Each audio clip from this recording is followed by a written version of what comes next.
Immigrants became so victimized that they started being called walking ATMs in our neighborhood.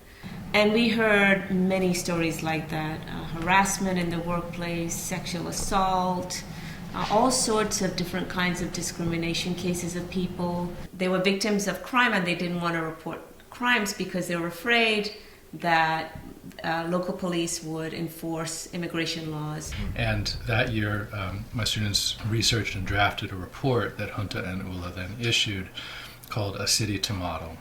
And one of those was a recommendation that New Haven adopt a municipal identification card. And then, we start talking with different organizations about how we can bring all these ideas together, like especially the ID card. John DeStefano always talk about his immigrant roots, the Italians that came to the city, and we should be open-minded about immigrants, the new immigrants in the city, and that's how we made the connection with him, So the idea morphed from an immigrant card to a resident card. The distinction being is to create a document that had benefit not just for immigrants, but for general residents of the city that could be used to access recreation services, library services, other public services. We never used the word sanctuary in describing what New Haven was.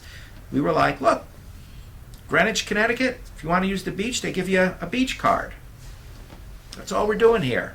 Who lives here and who they are. Through that process, we were able to learn a lot about our parish. We're 18 countries. We're more than 50 Mexican states. We're 1,200 congregants here on a Sunday.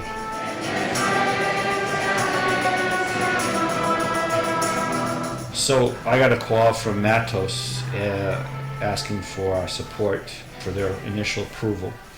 And we basically filled the automatic chamber with folks from St. Rose.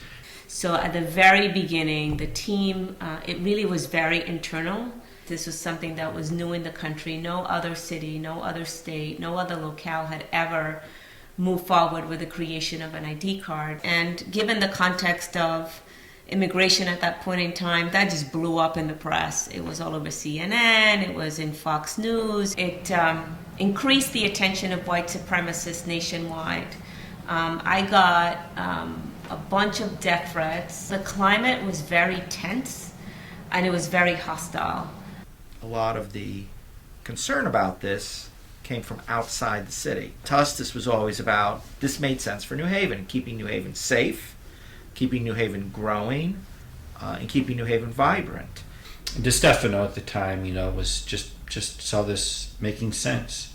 He probably, if you ever talked to him, he probably quoted Churchill to you, that eventually we get around to doing the right thing. It just takes us a longer time to do it. So in 2007, the ICE agents were staying at the Super 8 hotel. Our folks, parishioners, were cleaning the rooms. Now, they had been there for 3 days. It was the day of the raids, the morning, when they left in their uniforms and their vests.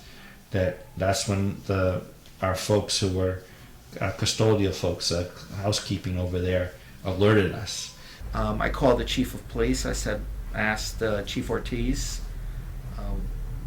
what was going on with these raids. The chief responded to me with what raids. At that moment, I was aware there was a problem. There was so much panic in the community. Like, for example, if you go to Fairhaven and Grand Avenue, that place or that street is packed all the time. That day, that entire street was empty.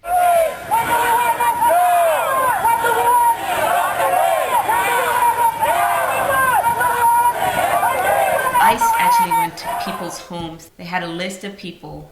They took away 29, and only 5 of those 29 were people that were on their list for arrest.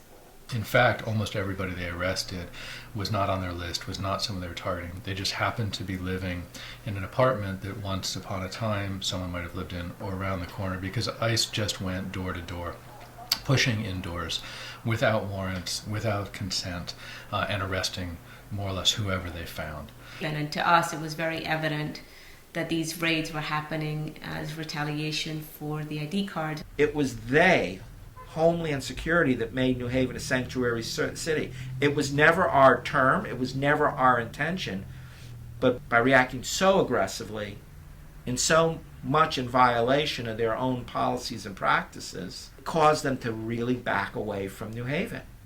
It came at a cost, unfortunately. It's exactly what's happening right now. Is the Trump administration, in its own way, is acting aggressively, and I think in a fashion it's going to actually work at cross purposes of their stated intention to make America safer.